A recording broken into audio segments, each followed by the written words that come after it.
ಕತೆ ನಿಮ್ಮ ಭಾವ ಚಾನಲ್ಗೆ ಸ್ವಾಗತ.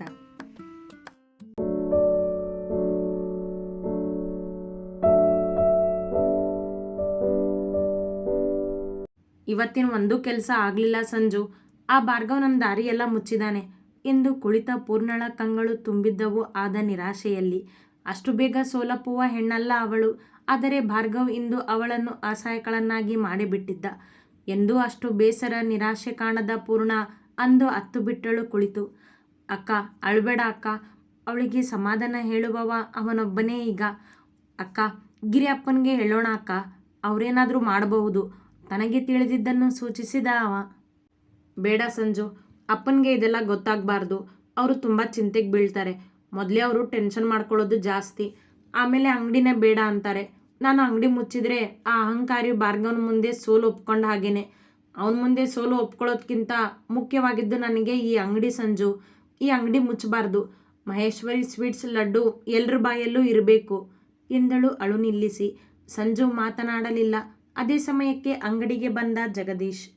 ಅಕ್ಕ ಏನೇ ಇದು, ಅಂಗಡಿಯಲ್ಲಿ ಸ್ವೀಟ್ಸ್ ಎಲ್ಲ ಖಾಲಿಯಾಗಿದೆ ಎನ್ನುತ್ತಾ ಒಳಬಂದವನನ್ನು ಕಂಡ ಪೂರ್ಣ ತಕ್ಷಣ ಕಣ್ಣೊರೆಸಿದಳು. ಎಲ್ಲ ಖಾಲಿಯಾಗಿದೆ ಕಣೋ ಜಗ್ಗು, ನಮಗೆ ಡೆಲಿವರಿ ಮಾಡೋ ಗಾಡಿ ಏನೋ ರಿಪೇರಿ ಇದೆ ಅಂತೆ, ನಾಳೆ ಕಳಿಸ್ಕೊಡ್ತೀನಿ ಅಂದರು ಎಂದಳು ದುಪ್ಪಟ್ಟದಿಂದ ಮುಖ ಒರೆಸಿ. ಯಾಕಕ್ಕ ಅಳ್ತಿದೀಯಾ? ಅವಳ ಕೆಂಪಾದ ಕಣ್ಣು ನೋಡಿ ಕೇಳಿದ. ಇಲ್ವೋ, ಸ್ಕೂಟಿನಲ್ಲಿ ಬರುವಾಗ ಕಣ್ಣಿಗೆ ಧೂಳು ಹೋಗಿ ಹೀಗಾಗಿದೆ ನೋಡು. ಅದು ಬಿಡು, ನೀನೇನು ಇವತ್ತು ಅಂಗಡಿಗೆ ಬಂದಿದೀಯಾ, ಓದೋದಿಲ್ವಾ? ಅವನ ಓದಿನ ಮೇಲೆ ಕಾಳಜಿ ಅವಳಿಗೆ. ಇಲ್ಲ ಅಕ್ಕ, ಯಾಕೋ ಅಂಗಡಿಗೆ ಬರಬೇಕು ಅನ್ನಿಸ್ತು ಎಂದ ತಲೆ ಕೆರೆದುಕೊಂಡು. ಏನೋ ಹೇಳಬೇಕು ಅಂತಾನೆ ಬಂದಿದೆಯಾ, ಹೇಳು ಜಗ್ಗು. ಅವನ ಮುಖಭಾವದಿಂದಲೇ ಏನೋ ವಿಷಯ ಇದೆ ಎಂದು ಕಂಡು ಹಿಡಿದಳು ಪೂರ್ಣ.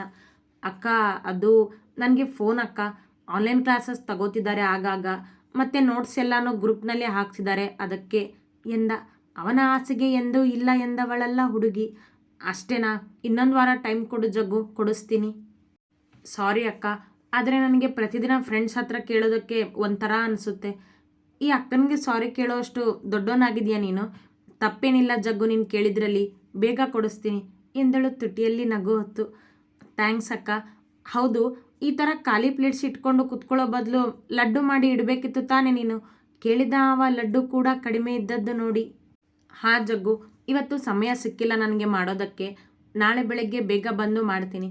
ಈಗ ಉಳಿದಿರೋದು ಅದೊಂದೇ ದಾರಿ ನನಗೆ ಎಂದಳು ತಲೆ ತಗ್ಗಿಸಿ. ಅಂದರೆ ಕೇಳಿದ ಜಗ್ಗು ಅವಳ ಮಾತು ಅರ್ಥವಾಗದೆ. ನಾಳೆ ಸ್ವೀಟ್ಸ್ ಬರೋವರೆಗೂ ಲಡ್ಡುನೇ ಮಾರಬೇಕು ನಾನು ಅಂತ ಹೇಳಿದ್ದು ಎಂದಳು ಮತ್ತೆ ಉತ್ಸಾಹಿಯಾಗಿ. ಹೌದಾ, ಸರಿ ನಡಿ ಈಗ ಮನೆಗೆ ಹೋಗೋಣ ಎಂದ ಜಗ್ಗು.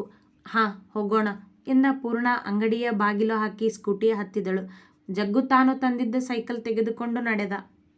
ಯಾಕೆ ಬಂದೆ ಭಾರ್ಗವ್ ನನ್ನ ಜೀವನದಲ್ಲಿ ನೀನು? ಹಣ ಇದೆ ಅಂತ ಮೆರೆಯೋ ನಿನಗೆ ನನ್ನಿಂದ ಆಗಬೇಕಾಗಿರೋದಾದರೂ ಏನು? ಎಂದು ಯಾರ ತಂಟೆಗೂ ಹೋಗ್ದಿರೋ ನಾನು ಇವತ್ತು ನಿನ್ನ ಜೊತೆ ಹೀಗೆ ಗುದ್ದಾಡಿಕೊಂಡು ಒದ್ದಾಡ್ತಿದ್ದೀನಿ. ಆದರೆ ಸೋಲನ್ನು ಒಪ್ಕೊಳ್ಳೋದಿಲ್ಲ ಭಾರ್ಗವ್ ಶರ್ಮಾ ನಾನು. ನೀನು ಏನೇ ಮಾಡಿದರೂ ನನ್ನ ಅಂಗಡಿ ಮುಚ್ಚೋದಕ್ಕೆ ನಾನು ಬಿಡೋದಿಲ್ಲ. ಬರೀ ಲಡ್ಡು ಮಾರಾಟಕ್ಕಿಟ್ಟರೂ ಸರಿಯೇ, ನಾನು ಅಂಗಡಿ ಮುಚ್ಚೋದಿಲ್ಲ. ನಮ್ಮಂಥ ಮಿಡ್ಲ್ ಕ್ಲಾಸ್ ಫ್ಯಾಮಿಲಿ ಜನ ಇದ್ಯಾವುದಕ್ಕೂ ಹೆದರೋದಿಲ್ಲ ಅಂತ ನಾನು ನಿನಗೆ ತೋರಿಸ್ಕೊಡ್ತೀನಿ, ನೋಡ್ತಿರು ಎಂದು ಯೋಚಿಸುತ್ತಲೇ ಮತ್ತೆ ಧೈರ್ಯ ತೆಗೆದುಕೊಂಡು ಮನೆ ತಲುಪಿತ್ತು ಹುಡುಗಿ. ಆ ದಿನ ಬೆಳಗ್ಗೆ ಎಂದಿನಂತೆ ತಯಾರಾಗಿ ಆಫೀಸಿಗೆ ಹೊರಡಲು ಕಾರ್ ಹತ್ತಿದ ಭಾರ್ಗವ್ ಮೊದಲು ಹೋಗಿದ್ದು ಪೂರ್ಣಳ ಅಂಗಡಿಗೆ. ಹಿಂದಿನ ದಿನ ಅವಳ ಅಂಗಡಿಗೆ ಬರುವ ಸ್ವೀಟ್ ಎಲ್ಲವನ್ನೂ ಬರದಂತೆ ಮಾಡಿದ್ದನಲ್ಲ, ಹಾಗಾಗಿ ಪೂರ್ಣ ಏನು ಮಾಡುತ್ತಿರುವಳೆಂದು ನೋಡಿ ಮತ್ತಷ್ಟು ಅವಳನ್ನು ಕೆಣಕಿ ಹೋಗಲು ಬಂದಿದ್ದ.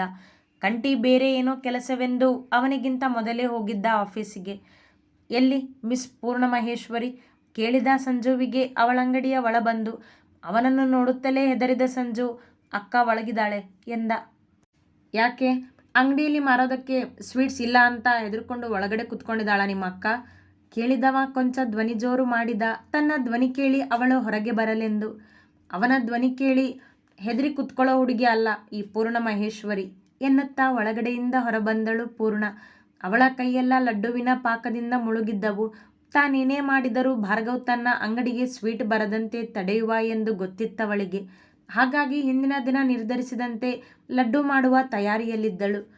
ಓ ಏನೇ ಶುಗರ್ಲೆಸ್, ಸಕ್ಕರೆನೇ ಇಲ್ದಿರೋ ಸ್ವೀಟ್ ಮಾಡಿದರೂ ನಿನ್ನ ಕೈ ಸಕ್ಕರೆ ಅಂಟಾಗಿದೆಯಲ್ಲ, ಯಾಕೆ? ಅಣಕಿಸಿ ಕೇಳಿದ. ಬೇಕೆಂದೆ. ಪೂರ್ಣ ಮೂಗು ತಿರುವಿದಳು. ಈ ಸಕ್ಕರೆ ಇಲ್ದಿರೋ ಲಡ್ಡುನ ಯಾರೇ ಖರೀದಿ ಮಾಡ್ತಾರೆ ನಿನ್ನ ಅಂಗಡಿಯಲ್ಲಿ ಕೇಳಿದ ಅವಳ ಮುಂದೆ ಜೇಬಿನಲ್ಲಿ ಕೈ ಇಟ್ಟು ನಿಂತು. ನೋಡು ಭಾರ್ಗವ್, ಪದೇ ಪದೇ ನಾನು ಮಾಡೋ ಲಡ್ಡುನ ಶುಗರ್ಲೆಸ್ ಅಂತ ಹಂಗಿಸ್ಬೇಡ. ನಾನು ಮಾಡೋ ಲಡ್ಡುಗೆ ನನ್ನ ಅಂಗಡಿ ಫೇಮಸ್ ಇರೋದು. ಒಂದ್ಸರಿ ನೀನು ತಿಂದು ನೋಡು ಎಂದವಳು ಮುಂದೆ ಬಂದು ಲಡ್ಡುವಿನ ತಟ್ಟೆಗೆ ಕೈ ಹಾಕಿದಳು ಅವನಿಗೆ ಲಡ್ಡು ಕೊಡಲೆಂದು.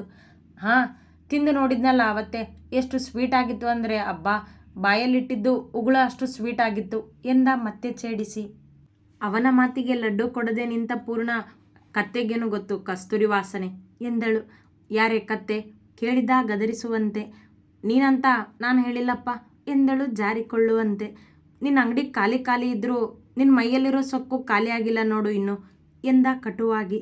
ಅದು ಸೊಕ್ಕಲ್ಲ, ಸ್ವಾಭಿಮಾನ. ಸೊಕ್ಕಿರೋದು ನಿನಗೆ ಎಂದಳು ನೇರವಾಗಿ. ಏಯ್, ಜಾಸ್ತಿ ಆಯಿತು ನಿನ್ನ ಮಾತು ಸಿಡುಕಿದ ಅವಳಿಗೆ ಕೈ ತೋರಿಸಿ. ಹಾಂ ಹೌದು, ನಿನ್ನ ಜೊತೆ ಮಾತಾಡಿಕೊಂಡು ನಿಂತ್ಕೊಳ್ಳೋ ಅಷ್ಟು ಟೈಮ್ ಇಲ್ಲ ನನಗೆ ಎಂದು ಮತ್ತೆ ಒಳಗೆ ಹೋಗಲು ಹೆಜ್ಜೆ ಇಟ್ಟವಳು ಕಾಲು ಎಡವಿ ಅವನತ್ತ ಬಾಗಿದಳು. ತಕ್ಷಣ ಭಾರ್ಗವ್ ಅವಳ ತೋಳು ಹಿಡಿದ ಬೀಳದಂತೆ ಆಸರೆಯಾಗಿ ಅವನದೆಯ ಮೇಲೆ ಕೈ ಇಟ್ಟ ಪೂರ್ಣಳ ಕೈಯಲ್ಲಿನ ಸಕ್ಕರೆ ಪಾಕವೆಲ್ಲ ಅವನ ಚಂದದ ಕೋಟಿಗೆ ಅಂಟಿತ್ತು. ನನ್ನ ಕೋಟ್ ಎಂದ ಭಾರ್ಗವ್ ಅವಳು ತನ್ನಿಂದ ಸರಿದು ನಿಂತಾಗ ತನ್ನ ಕೈಯಲ್ಲಿದ್ದ ಸಿಹಿ ಅವನ ಕೋಟಿಗೆ ಅಂಟಿದ್ದು ನೋಡಿ ನಕ್ಕು ಬಿಟ್ಟಳು ಪೂರ್ಣ.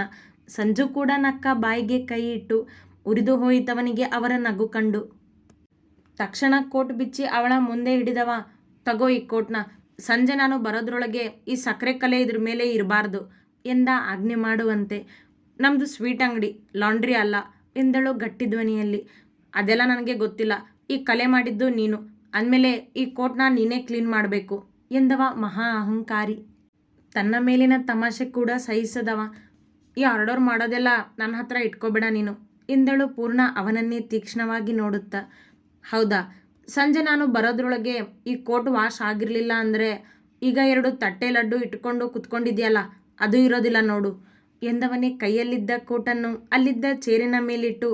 ನಾನು ಆರ್ಡರ್ ಮಾಡ್ತಿಲ್ಲ, ಹೇಳ್ತಿದ್ದೀನಿ. ಆ್ಯಂಡ್ ಈ ಭಾರ್ಗವ್ ಹೇಳ್ದ ಹಾಗೇನೆ ಮಾಡೋದು ಅವಳನ್ನೇ ನೋಡುತ್ತಾ ಎಂದವ ಕಾರ್ ಹತ್ತಿ ನಡೆದು ಬಿಟ್ಟ. ಅತಿ ಆಯಿತು ಅಕ್ಕ ಇವರದ್ದು ಎಂದ ಸಂಜು. ಹಾಂ ಸಂಜು, ಆ ಕೋಟ್ ಅಲ್ಲೇ ಬಿದ್ದಿರಲಿ ಬಿಡು. ಅವನ ಮಾತಿಗೆ ತಲೆ ಕೆಡಿಸಿಕೊಳ್ಳದೆ ಎಂದವಳು ಮತ್ತೆ ಒಳಗೆ ನಡೆದಳು ಲಡ್ಡು ಮಾಡಲು. ಅಣ್ಣ, ಇದೇನಿದು ಕೋಟ್ ಹಾಕೊಳ್ಳದೇನೆ ಬಂದಿದ್ದೀರಾ ಕೇಳಿದ ಕಂಟಿ ಆಫೀಸ್ಗೆ ಬಂದ ಭಾರ್ಗವನನ್ನು ಕಂಡು. ಅದು ದೊಡ್ಡ ಕತೆ ಬಿಡು. ಆ ಪೂರ್ಣಗೆ ಸ್ವೀಟ್ ಈಗಲೇ ಕಳಿಸಬಾರ್ದು ಅಂತ ಆ ಏಜೆನ್ಸಿ ಅವನಿಗೆ ಹೇಳಿದೆಯಾ ತಾನೆ ತನ್ನ ಚೇರಿನಲ್ಲಿ ಕುಳಿತು ಕೇಳಿದವನಿಗೆ ಅವಳ ಮೇಲೆ ಕೋಪವಿತ್ತು ಆ ಕ್ಷಣಕ್ಕೂ. ಹಾಂ ಅಣ್ಣ, ನೀವು ಕಾಲ್ ಮಾಡಿ ಹೇಳೋವರೆಗೂ ಅವಳ ಅಂಗಡಿಗೆ ಗಾಡಿ ಕಳಿಸೋದಿಲ್ಲ ಅವರು. ಸರಿ, ಇವತ್ತು ಆ ಸ್ವರ್ಣ ಸಪ್ಲೈಯರ್ಸ್ ಜೊತೆ ಮೀಟಿಂಗ್ ಇದೆ ಅಂದಿದ್ದೆ ಅಲ್ವಾ, ಎಷ್ಟೊತ್ತಿಗೆ ಕೇಳಿದ ವಾಚ್ ನೋಡುತ್ತಾ. ಹಾಂ ಅಣ್ಣ, 12 ಗಂಟೆಗೆ ಇದೆ. ನಾನು ಆ ಮೀಟಿಂಗ್ ಹೋಗ್ತೀನಿ ಕಂಟಿ. ನೀನು ಆಯುಷ್ ಕಡೆ ಹೋಗು, ಅವನಿಗೆ ಫೈಲ್ಸ್ ಎಲ್ಲ ತೋರಿಸು. ಎಲ್ಲ ಸರಿ ಇದ್ದರೆ ಅಮ್ಮನ ಹತ್ರ ಸಿಗ್ನೇಚರ್ ಮಾಡಿಸೋದಕ್ಕೆ ಹೇಳು. ಮೊನ್ನೆ ಬೆಂಗಳೂರಿನಲ್ಲಿ ನಡೆದಿರೋ ಮೀಟಿಂಗ್ ಫೈಲ್ಸ್ ಇವೆಲ್ಲ ಎಂದ ತನ್ನ ಕೆಲಸದತ್ತ ಗಮನ ಕೊಟ್ಟು. ಸರಿ ಅಣ್ಣ ಎಂದ ಕಂಟಿ ಅವನ ಕೆಲಸದಲ್ಲಿ ಸಹಾಯಕ್ಕಿಳಿದ. 11:30 ಭಾರ್ಗವ್ ತಾನು ಹೋಗಬೇಕಿದ್ದ ಮೀಟಿಂಗಿಗೆ ಹೊರಟಿದ್ದ ಕಾರ್ ಹತ್ತಿ ಅವ ಹೊರಟಿದ್ದ ರಸ್ತೆ ಕಚ್ಚಾ ರಸ್ತೆಯಾಗಿತ್ತು. ತಿಳಿಮಣ್ಣಿನ ಧೂಳು ಅವ ಮುಂದೆ ಹೋದಂತೆಲ್ಲ ಅವನ ಉಸಿರೊಳಗೂ ಸೇರಿತ್ತು. ಅವನಿಗೆ ಡಸ್ಟ್ ಅಲರ್ಜಿ ಅಲ್ಲವೇ? ಆ ಕ್ಷಣ ಅವನಿಗೇನೂ ಆಗಿರಲಿಲ್ಲ. ಆದರೆ ತಾನು ಭೇಟಿ ಆಗಬೇಕಿದ್ದವರನ್ನು ಭೇಟಿ ಮಾಡಿ ಮೀಟಿಂಗ್ ಶುರು ಮಾಡಿದಾಗ ಶುರುವಾಗಿತ್ತು ಅವನ ಆಕ್ಷಿ ಎಂದು ಸೀನುವ ರೋಗ. ಅರ್ಧ ಮೀಟಿಂಗ್ ಮುಗಿಯುವ ಹೊತ್ತಿಗೆ ಗೊತ್ತಾಗಿತ್ತವನಿಗೆ ತನಗೆ ಅಲರ್ಜಿಯ ಬಾಧೆ ಶುರುವಾಗಿದೆ ಎಂದು. ಅಲರ್ಜಿ ಹೆಚ್ಚಾದರೆ ಅವನಿಗೆ ಉಸಿರಾಟದ ತೊಂದರೆ ಆಗುವುದಲ್ಲ, ಹಾಗಾಗಿ ಅವ ಅದರ ಮಾತ್ರೆಯನ್ನು ಜೊತೆಗೆ ಇಟ್ಟುಕೊಂಡಿರುತ್ತಿದ್ದ ಯಾವಾಗಲೂ. ಆದರೆ ಆ ಮಾತ್ರೆಗಳಿದ್ದ ಕೋಟ್ ಪೂರ್ಣಳ ಅಂಗಡಿಯಲ್ಲಿ ಚೇರಿನ ಮೇಲೆ ಮಲಗಿತ್ತು. ನನ್ನ ಟ್ಯಾಬ್ಲೆಟ್ಸ್. ಓ ಶಿಟ್, ಕೋಟ್ ಆ ಪೂರ್ಣ ಅಂಗಡಿಯಲ್ಲಿದೆ. ಮೀಟಿಂಗಿನ ಮಧ್ಯದಲ್ಲಿ ಮಾತ್ರೆಗಳನ್ನು ನೆನೆಸಿಕೊಂಡವ ಅದು ಕೋಟಿನಲ್ಲಿರುವುದು, ಕೋಟ್ ಪೂರ್ಣಳ ಅಂಗಡಿಯಲ್ಲಿ ಇರುವುದೆಂದು ನೆನಪಾಗಿತ್ತು. ಆದರೆ ಮೀಟಿಂಗ್ ಅರ್ಧಕ್ಕೆ ನಿಲ್ಲಿಸಿ ಹೋಗುವುದು ಬೇಡವೆಂದು ತನ್ನ ಅಲರ್ಜಿಯತ್ತ ಅಲಕ್ಷ್ಯ ತೋರಿ ಮೀಟಿಂಗ್ ಮುಂದುವರೆಸಿದ್ದ. ಮತ್ತೆ ಗಂಟೆ ಕಳೆದಾಗ ಅವ ಸೀನುವುದೇ ಹೆಚ್ಚೇ ಆಗಿತ್ತು. ಉಸಿರಾಡಲು ಇನ್ನೂ ತೊಂದರೆ ಆಗಿರಲಿಲ್ಲ, ಆದರೆ ಹೆಚ್ಚು ಸೀನಿದಂತೆ ಮೂಗು ಕಟ್ಟಿದಂತಾಗುತ್ತಿತ್ತು. ಇನ್ನು ತಡ ಮಾಡಬಾರದೆಂದು ಬೇಗ ಬೇಗ ತನ್ನ ಮೀಟಿಂಗ್ ಮುಗಿಸಿ ಅಲ್ಲಿಂದ ಹೊರಟು ನಿಂತ ಪೂರ್ಣಳ ಅಂಗಡಿಯತ್ತ. ಮೊದಲು ಮಾತ್ರೆಯ ಅವಶ್ಯಕತೆ ಇತ್ತು ಅವನಿಗೆ. ಅವ ಬರುವ ದಾರಿಯಲ್ಲಿ ಎಲ್ಲೂ ಮೆಡಿಕಲ್ ಕೂಡ ಇರಲಿಲ್ಲ. ಮತ್ತೆ ಅದೇ ಧೂಳಿನ ರಸ್ತೆಯಲ್ಲಿ ಹಿಡಿದು ಬಂದಾಗ ಅವನ ಉಸಿರಾಟಕ್ಕೆ ಅದು ಹೆಚ್ಚೇ ಸಮಸ್ಯೆ ತಂದೊಡ್ಡಿತು. ಆಕ್ಷಿ ಎಂದು ಸೀನುತ್ತಲೇ ಡ್ರೈವ್ ಮಾಡುತ್ತಿದ್ದವನಿಗೆ ಉಸಿರಾಡಲು ಕ್ಷಣ ಕ್ಷಣ ಕಷ್ಟವಾದಂತಾಯಿತು. No Bhargav, don't give up ಎಂದುಕೊಂಡವ ಕೊಂಚ ವೇಗ ಹೆಚ್ಚಿಸಿ ತನ್ನಿಂದಾದಷ್ಟು ಬೇಗ ಪೂರ್ಣಳ ಅಂಗಡಿಯ ದಾರಿ ಹಿಡಿದ. ಸಂಜು, ಆ ಭಾರ್ಗವ್ ಮೊದಲೇ ದುರಹಂಕಾರಿ, ಹೇಳ್ದಾಗೆ ಮಾಡಿದ್ರು ಮಾಡಿಬಿಡ್ತಾನೆ. ನೀನು ಈ ಕೋಟ್ನ ವಾಶ್ ಮಾಡಿಸ್ಕೊಂಡು ಬಂದ್ಬಿಡು, ಯಾಕೆ ಸುಮ್ಮನೆ ಅವನ ದ್ವೇಷ ಕಟ್ಕೊಳ್ಳೋದು ಎಂದ ಪೂರ್ಣ ಭಾರ್ಗವನ ಕೋಟ್ ಹಿಡಿದು ಸಂಜುವಿನ ಕೈಗೆ ಕೊಟ್ಟಳು ವಾಶ್ ಮಾಡಿಸಿಕೊಂಡು ಬಾ ಎಂದು. ಸರಿ ಅಕ್ಕ ಎಂದು ಸಂಜು ಅಂಗಡಿಯ ಹೊರಬಂದು ಮುಂದೆ ನಡೆಯುತ್ತಿದ್ದಂತೆ ಭಾರ್ಗವನ ಕಾರ್ ಬಂದು ನಿಂತಿತು. ಕಾರ್ ಡೋರ್ ತೆಗೆದು ಎದೆ ಹಿಡಿದು ಉಸಿರಾಡಲು ಆಗದೆ ಭಾರವಾದ ಹೆಜ್ಜೆಗಳನ್ನಿಡುತ್ತಾ ಅವಳ ಅಂಗಡಿಯ ಮುಂದೆ ಬಂದ ಭಾರ್ಗವನ ಸ್ಥಿತಿ ತೀರಾ ಹದಗೆಟ್ಟಿತ್ತು. ಅಂತಹ ಸ್ಥಿತಿಯಲ್ಲೂ ಅವ ಕಾರ್ ಡ್ರೈವ್ ಮಾಡಿಕೊಂಡು ಬಂದಿದ್ದ ಜೀವದ ಆಸೆಗಾಗಿ. ತನ್ನ ಅಂಗಡಿಯ ಮುಂದೆ ಕಾರ್ ನಿಂತಿದ್ದು ನೋಡಿ ಮುಂದೆ ಬಂದ ಪೂರ್ಣ ಕಂಡಿದ್ದು ಹೆಜ್ಜೆ ಇಡಲಾಗದೆ ಮುಖ ಬೆವರಿ ಉಸಿರಾಡಲು ಒದ್ದಾಡುತ್ತಿದ್ದ ಭಾರ್ಗವನನ್ನು. ಸಂಜೆ ಬರ್ತೀನಿ ಎಂದು ಈಗಲೇ ಬಂದಿದೀಯಾ ಕೇಳಿದಳು ಕೊಂಚ ತಳಮಳದಲ್ಲಿ. ಅವ ಬೆಳಗ್ಗೆ ಹೆದರಿಸಿ ಹೋಗಿದ್ದನಲ್ಲ, ಆ ಭಯ ಅವಳಲ್ಲಿ. ಅವನಿದ್ದ ಸ್ಥಿತಿಯ ಅರಿವಿಲ್ಲ ಇನ್ನೂ ಅವಳಿಗೆ. ಅವಳ ಮಾತಿಗೆ ಉತ್ತರಿಸದೆ ಕಾರಿನ ಮೇಲೆ ಕೈಯಿಟ್ಟು ಕಷ್ಟದಿಂದ ಮುಂದೆ ಹೆಜ್ಜೆ ಇಡುತ್ತಿದ್ದ ಭಾರ್ಗವ್ ಸೀನುತ್ತಲೇ ಇದ್ದ ಮತ್ತೆ ಮತ್ತೆ. ಅವನನ್ನು ಕಂಡು ಕ್ಷಣ ಅವಳಿಗೇನೂ ಅರ್ಥವಾಗಲಿಲ್ಲ. ಪೂರ್ಣ ಬಹಳ ಕಷ್ಟಪಟ್ಟು ಕರೆದ ಭಾರ್ಗವ್ ಕಾರಿನ ಆಸರೆ ಹಿಡಿದು ನಿಂತು. ಆಗ ಅವನಿಗೇನೋ ಆಗಿದೆ ಎಂದು ತಿಳಿದ ಪೂರ್ಣ ತಕ್ಷಣ ಓಡಿ ಬಂದು ಅವನ ಕೈ ಹಿಡಿದು ಏನಾಯ್ತು ಭಾರ್ಗವ್ ಎಂದಳು. ಅವನಿಗೆ ಮಾತನಾಡಲಾಗಲಿಲ್ಲ. ಬಾ ಒಳಗೆ ಕುತ್ಕೋ ಬಾ ಮೊದಲು ಎಂದವಳು ಅವನ ಕೈ ಹಿಡಿದು ಅವನ ಸೊಂಟ ಬಳಸಿ ಅಂಗಡಿಯ ಒಳಗೆ ಅವನನ್ನು ಕರೆದುಕೊಂಡು ಬಂದು ಚೇರಿನಲ್ಲಿ ಕೂರಿಸಿದಳು. ಏನಾಯ್ತು ಭಾರ್ಗವ್? ನೀರು ಕೊಡ್ತೀನಿ ಇರು ನಿನಗೆ. ಗಾಬರಿಯಲ್ಲಿ ಏನು ಮಾಡಬೇಕೆಂದು ತಿಳಿಯುತ್ತಿಲ್ಲ ಅವಳಿಗೆ. ನೀರಿಗಾಗಿ ತಡಕಾಡಿದಳು ತನ್ನ ಅಂಗಡಿಯನ್ನು.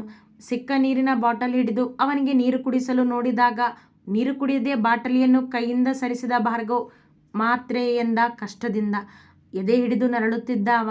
ಮಾತ್ರೆ ಎಲ್ಲಿದೆ ಮಾತ್ರೆ ಕೇಳಿದಳು ಪೂರ್ಣ ಅವನನ್ನೇ ನೋಡುತ್ತಾ. ಅವಳ ಕೈಗಳು ನಡುಗುತ್ತಿದ್ದವು ಅವನಿದ್ದ ಸ್ಥಿತಿ ಕಂಡು. ಅವನಿಗೆ ಮಾತನಾಡಲು ಕಷ್ಟವಾಗಿತ್ತು, ಜೊತೆಗೆ ಬಿಡದ ಸೀನು. ಎಲ್ಲಿದೆ ಮಾತ್ರೆ? ಎಲ್ಲಿದೆ ಭಾರ್ಗವ್? ಕಾರ್ನಲ್ಲಿದೆಯಾ ಕೇಳಿದಳು ಅವನ ಕೈಗಳನ್ನು ಉಜ್ಜುತ್ತಾ. ಕೋಟ್ ಎಂದ ಅವ ಮತ್ತೆ ಅದೇ ತ್ರಾಸಿನಲ್ಲಿ. ಕೋಟ್ ಸಂಜು ತಗೊಂಡು ಹೋದ್ನಲ್ಲ ಈಗ ತಾನೇ ವಾಶ್ ಮಾಡಿಸೋದಕ್ಕೆ.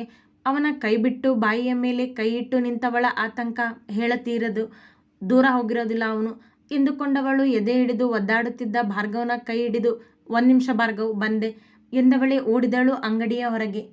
ಸಂಜು ಹೋದತ್ತ ಓಡಿದವಳು ಮುಂದೆರಡು ಅಂಗಡಿಯ ಮುಂದೆ ಹೋಗುತ್ತಿದ್ದಂತೆ ನಿಧಾನವಾಗಿ ನಡೆದು ಹೋಗುತ್ತಿದ್ದ ಸಂಜುವನ್ನು ಕಂಡಳು. ಸಂಜು ಎಂದು ಜೋರಾಗಿ ಕೂಗಿ ಓಡಿದಳು ಅವನತ್ತ. ಅವಳ ಧ್ವನಿ ಕೇಳದೆ ಹೋಗುತ್ತಿದ್ದ ಸಂಜುವನ್ನು ಓಡಿ ಬಂದು ನಿಲ್ಲಿಸಿದವಳೆ ಅವನ ಕೈಯಲ್ಲಿದ್ದ ಕೋಟ್ ಕಸಿದುಕೊಂಡಳು ಮೊದಲು. ಅಕ್ಕ ಏನಾಯ್ತು ಎಂದ ಸಂಜು. ಕೈಯಲ್ಲಿದ್ದ ಕೋಟಿನ ಜೇಬನ್ನೆಲ್ಲ ಹುಡುಕಾಡಿ ಮಾತ್ರೆ ತೆಗೆದುಕೊಂಡ ಪೂರ್ಣ ಸಂಜುವಿನ ಮಾತಿಗೆ ಉತ್ತರಿಸದೆ ಮತ್ತೆ ಅಂಗಡಿಗೆ ಓಡಿ ಬಂದಳು. ಅವಳು ಬಂದಾಗ ಚೇರಿನಲ್ಲಿ ಕುಳಿತಿದ್ದ ಭಾರ್ಗವ್ ಕೆಳಗೆ ಬಿದ್ದು ಒದ್ದಾಡುತ್ತಿದ್ದ. ಅವನ ಉಸಿರಾಟ ಇನ್ನೂ ಕ್ಷೀಣಿಸಿತ್ತು. ಭಾರ್ಗವ್ ಎಂದು ಚೀರಿದ ಪೂರ್ಣ ತಕ್ಷಣ ಅವನ ಬಳಿ ಓಡಿ ಬಂದು ತನ್ನ ಕೈಯಲ್ಲಿದ್ದ ಮಾತ್ರೆಯ ಪ್ಯಾಕೆಟ್ನಿಂದ ಒಂದು ಮಾತ್ರೆ ತೆಗೆದು ಅವನನ್ನು ತನ್ನ ಮಡಿಲಲ್ಲಿ ಎಳೆದುಕೊಂಡು ಅವನ ಬಾಯಿಗೆ ಮಾತ್ರೆ ಹಾಕಿ ನೀರು ಕುಡಿಸಿದಳು. ಮಾತ್ರೆ ತೆಗೆದುಕೊಂಡ ನಂತರ ಅವನ ಮನಸ್ಸಿಗೆ ಸಮಾಧಾನವೇನೋ ಆಗಿತ್ತು. ಆದರೆ ಅವನ ಸಹಜ ಸ್ಥಿತಿಗೆ ಬರಲು ಸಮಯ ಬೇಕಿತ್ತು. ಅವಳ ಮಡಿಲಲ್ಲೇ ಮಲಗಿದ್ದ ಏಳಲಾಗದೆ. ಅವನ ತಲೆಯ ಮೇಲೊಂದು ಕೈ ಇಟ್ಟು ಅವನೆದೆಯನ್ನು ಸವರುತ್ತಿದ್ದ ಪೂರ್ಣ ಇನ್ನೂ ಹೆದರಿ ನಡುಗುತ್ತಿದ್ದಳು. ಯಾರೇ ಕಷ್ಟದಲ್ಲಿದ್ದರೂ ಸಹಾಯ ಮಾಡುವ ಗುಣ ಅವಳದ್ದು. ಆದರೆ ಎಂದೂ ಹೀಗೆ ಒಬ್ಬರ ಜೀವಕ್ಕೆ ಕುತ್ತು ಬಂದಿದ್ದನ್ನು ಕಂಡಿರಲಿಲ್ಲ ಅವಳು. ಅಲ್ಲದೆ ಭಾರ್ಗವ್ ಅವಳಿಗೆ ಕೆಲವು ದಿನಗಳಿಂದ ಪರಿಚಯ. ಅವನ ಆ ಸ್ಥಿತಿಯಲ್ಲಿ ಬೇರೆ ಯಾರಾದರೂ ಇದ್ದಿದ್ದರೆ ಅವಳು ಅಷ್ಟೊಂದು ಸಂಕಟ ಅನುಭವಿಸುತ್ತಿರಲಿಲ್ಲವೇನೋ. 10 ನಿಮಿಷ ಕಳೆದರೂ ಭಾರ್ಗವ್ ಅವಳ ಮಡಿಲಲ್ಲಿದ್ದ. ಇನ್ನು ಮಾತನಾಡಲು ಈಗಲೂ ಕಷ್ಟವಾಗಿತ್ತವನಿಗೆ. ಒಮ್ಮೆ ಅಕ್ಷಿ ಎಂದು ಸೀನಿದಾಗ ಅವನೆದೆಯನ್ನು ತನ್ನ ಕೈಗಳಿಂದ ಸವರುತ್ತಾ ಕುಳಿತಳು ಪೂರ್ಣ. ಅವನಿಗೆ ಏನಾಗಿದೆ ಎಂದು ತಿಳಿಯದೆ ಅವನ ಸ್ಥಿತಿ ಕಂಡು ಅವಳ ಹಣೆಯ ಮೇಲೂ ಬೆವರು ಮೂಡಿತ್ತು. ಅವ ಮಾತ್ರೆಯಿಂದ ಸುಧಾರಿಸಿಕೊಳ್ಳುತ್ತಿರುವ ಎಂದು ತಿಳಿದಾಗ ಅವಳಿಗೆ ಕೊಂಚ ಸಮಾಧಾನವೇನೋ ಆಗಿತ್ತು. ಆದರೂ ತೀರದ ಆತಂಕ, ತಳಮಳ ಅವಳಲ್ಲಿ. ಭಾರ್ಗವ್ ಹುಷಾರಾಗಿದ್ಯಾ? ಆಸ್ಪತ್ರೆಗೆ ಹೋಗೋಣವಾ ಕೇಳಿದಳು ಅವನನ್ನೇ ನೋಡುತ್ತಾ. ತೇಲುವ ಗಣ್ಣಿನಿಂದ ಅವಳನ್ನೇ ನೋಡಿದ ಭಾರ್ಗವ್ ಸ್ವಲ್ಪ ಇರು ಎಂಬಂತೆ ಕೈಯಲ್ಲೇ ಸನ್ನೆ ಮಾಡಿ ಕಣ್ಮುಚ್ಚಿದ. ಅದನ್ನು ತಿಳಿದ ಪೂರ್ಣ ಅವನ ಮೊಗ ನೋಡುತ್ತಾ ಕುಳಿತಳು. ಯಾವಾಗಲೂ ಅಹಂನಿಂದ ರಾರಾಜಿಸುತ್ತಿದ್ದ ಅವನ ಚಂದದ ಮೊಗ ಅಂದು ಜೀವ ಹೋಗುವ ಭಯದಲ್ಲಿ ಒದ್ದಾಡಿತ್ತು. ಕಣ್ಣುಗಳಲ್ಲಿನ ಕಾಂತಿ ಮಾಯವಾಗಿತ್ತು. ತುಟಿಗಳೆಲ್ಲ ಒಣಗಿದ್ದವು. ಮೂಗು ಆಗಿದ್ದ ಅಲರ್ಜಿಗೆ ಕೆಂಪಾಗಿತ್ತು. ಬೆಳ್ಳನೆಯ ಹಣೆಯ ಮೇಲೆ ಬೆವರಿನ ಹನಿಯ ಸಾಲುಗಳಿದ್ದವು. ನಿತ್ರಾಣಗೊಂಡಿದ್ದ ಅವ. ಆ ಸ್ಥಿತಿಯಲ್ಲಿ ಅವನನ್ನು ಕಂಡು ಮರುಕ ಹುಟ್ಟಿತು ಅವಳ ಮನದಲ್ಲಿ. ತನ್ನ ದುಪ್ಪಟ್ಟದ ತುದಿಯನ್ನು ಮುದ್ದೆ ಮಾಡಿ ನಿಧಾನವಾಗಿ ಅವನ ಹಣೆಯ ಮೇಲಿದ್ದ ಬೆವರಿನ ಹನಿಗಳ ಮೇಲೆ ಒತ್ತಿ ಅವನ ಹಣೆಯ ಮೇಲೆ ಊದಿದಳು. ತನ್ನುಸಿರು ಅವನಿಗೆ ಸೋಕಿಸಿ ಅವಳ ಬಿಸಿ ಉಸಿರಿನ ಸ್ಪರ್ಶಕ್ಕೆ ಕಣ್ತೆರೆದ ಭಾರ್ಗವ್ ಅವಳನ್ನೇ ನೋಡಿದ. ಆತಂಕ ಅವಳ ಮೊಗದಲ್ಲಿತ್ತು. ಅದು ಸ್ಪಷ್ಟವಾಗಿ ಅವನಿಗೆ ಗೋಚರಿಸಿತ್ತು. ಅವಳು ಅವನ ಕಣ್ಣನ್ನೇ ನೋಡುತ್ತಿದ್ದಳು. ಇಬ್ಬರ ಕಣ್ಣುಗಳು ಬೆರೆತಿದ್ದವು. ನಿಮಿಷ ಕಳೆದಾಗ ಅಂಗಡಿಗೆ ಬಂದ ಸಂಜು ಅಕ್ಕ ಎಂದು ಕರೆದ. ತಕ್ಷಣ ಎಚ್ಚೆತ್ತ ಪೂರ್ಣ ಶ್ ಎಂದು ಅವನಿಗೆ ಸುಮ್ಮನಿರುವಂತೆ ಸನ್ನೆ ಮಾಡಿದಳು. ಭಾರ್ಗವ್ ಅವಳನ್ನೇ ನೋಡುತ್ತಾ ಕ್ಷಣ ಕಣ್ಮುಚ್ಚಿದ. ಮತ್ತೆ ಆಗಿದ್ದ ಆಘಾತದಿಂದ ಸುಧಾರಿಸಿಕೊಳ್ಳಲು ಕೊಂಚ ವಿಶ್ರಾಂತಿ ಬೇಕಿತ್ತವನಿಗೆ. ಮತ್ತೆ 10 ನಿಮಿಷ ಹಾಗೆ ಕಳೆಯಿತು. ಈಗ ಹಾಯ್ ಎನ್ನಿಸಿದ ಭಾರ್ಗವ್ ಕಣ್ತೆರೆದ. ಪೂರ್ಣ ಅವನನ್ನೇ ನೋಡುತ್ತಿದ್ದಳು. ಅವಳ ಆತಂಕ ಈಗಲೂ ಕಡಿಮೆ ಆಗಿರಲಿಲ್ಲ. ತನ್ನೆದೆಯ ಮೇಲಿದ್ದ ಅವಳ ಕೈ ಹಿಡಿದು ಸರಿಸಿ ನಿಧಾನವಾಗಿ ಮೇಲೆದ್ದು ಕುಳಿತ. ಪೂರ್ಣ ಅವನಿಗೆ ಏಳಲು ಸಹಾಯ ಮಾಡುತ್ತಾ ಅವನನ್ನೇ ನೋಡುತ್ತಿದ್ದಳು. ಕ್ಷಣ ಉಸಿರೆಳೆದುಕೊಂಡು ಹೊರಬಿಟ್ಟ ಭಾರ್ಗವ್ ಈಗ ತನಗೆ ಏನೂ ತೊಂದರೆ ಇಲ್ಲವೆಂದು ಮೇಲೆದ್ದು ನಿಂತ. ಪೂರ್ಣ ಅವನ ಜೊತೆಯೇ ಎದ್ದು ನಿಂತಳು. ಭಾರ್ಗವ್ ಹುಷಾರಾಗಿದೆಯಾ ತಾನೇ ಕೇಳಿದಳು. ಅವ ಹಾಂ ಎಂದು ತಲೆ ಆಡಿಸಿದನಷ್ಟೆ. ಆಸ್ಪತ್ರೆಗೆ ಹೋಗೋಣ್ವಾ? ಕಂಠೀಸರ್ಗೆ ಕಾಲ್ ಮಾಡು ಎಂದಳು ಅವನನ್ನೇ ನೋಡುತ್ತಾ. ಅವಳ ಕಣ್ಣುಗಳಲ್ಲಿ ಇನ್ನೂ ಇದ್ದ ಆತಂಕ ಕಂಡ ಭಾರ್ಗವ್ ಇಲ್ಲ ಬೇಡ, ತೊಂದರೆ ಏನಿಲ್ಲ ನನಗೆ ಎಂದು ತನ್ನ ಅಂಗಿ ಸರಿ ಮಾಡಿಕೊಳ್ಳುತ್ತಾ ಅವಳನ್ನು ನೋಡಿ ಥ್ಯಾಂಕ್ಸ್ ಎಂದು ಅಂಗಡಿಯ ಹೊರಗೆ ಹೆಜ್ಜೆ ಇಟ್ಟ. ಭಾರ್ಗವ್ ಹುಷಾರಾಗಿದೆಯಾ ತಾನೆ? ಏನಾಗಿತ್ತು? ಅವನ ಹಿಂದೆ ಹೆಜ್ಜೆ ಇಟ್ಟು ಕೇಳಿದಳು ಪೂರ್ಣ ಮತ್ತೆ. ಅವಳ ಧ್ವನಿಗೆ ಅವಳತ್ತ ತಿರುಗಿದ ಭಾರ್ಗವ್ ಏನಿಲ್ಲ ಸಣ್ಣ ಧ್ವನಿಯಲ್ಲಿ ಎಂದು ಕಾರ್ ಹತ್ತಿ ನಡೆದು ಬಿಟ್ಟ ಮನೆಗೆ. ಅಕ್ಕ ಏನಾಗಿತ್ತು ಅವರಿಗೆ ಕೇಳಿದ ಸಂಜು ಪೂರ್ಣಳ ಪಕ್ಕದಲ್ಲಿ ಬಂದು ನಿಂತು. ಅದೇ ಗೊತ್ತಾಗ್ಲಿಲ್ಲ ನನಗೂ ಎಂದ ಪೂರ್ಣಳಿಗೆ ಎಲ್ಲವೂ ಅಯೋಮಯವೆನಿಸಿತು. ಅಕ್ಕ ಅವ್ರ ಕೋಟ್ ಅಲ್ಲಿಯೇ ಇದ್ದ ಕೋಟ್ ನೋಡಿ ಎಂದ ಸಂಜು. ಮತ್ತೆ ಬಂದೇ ಬರ್ತಾನೆ ಅವನು, ಆಗ ಕೊಟ್ರಾಯ್ತು ಬಿಡು ಎಂದ ಪೂರ್ಣ ನಡೆದ ಘಟನೆಯಿಂದ ಸುಧಾರಿಸಿಕೊಳ್ಳಲು ಗಂಟೆ ತೆಗೆದುಕೊಂಡಳು. ಅತಿ ಹೆಚ್ಚಿನ ಕಥೆಗಳಿಗಾಗಿ ಹಿಂಬಾಲಿಸಿ ಪ್ರತಿಲಿಪಿ ಆ್ಯಪ್ನಲ್ಲಿ ಪ್ರತಿಮಾ SH ಅವರನ್ನು.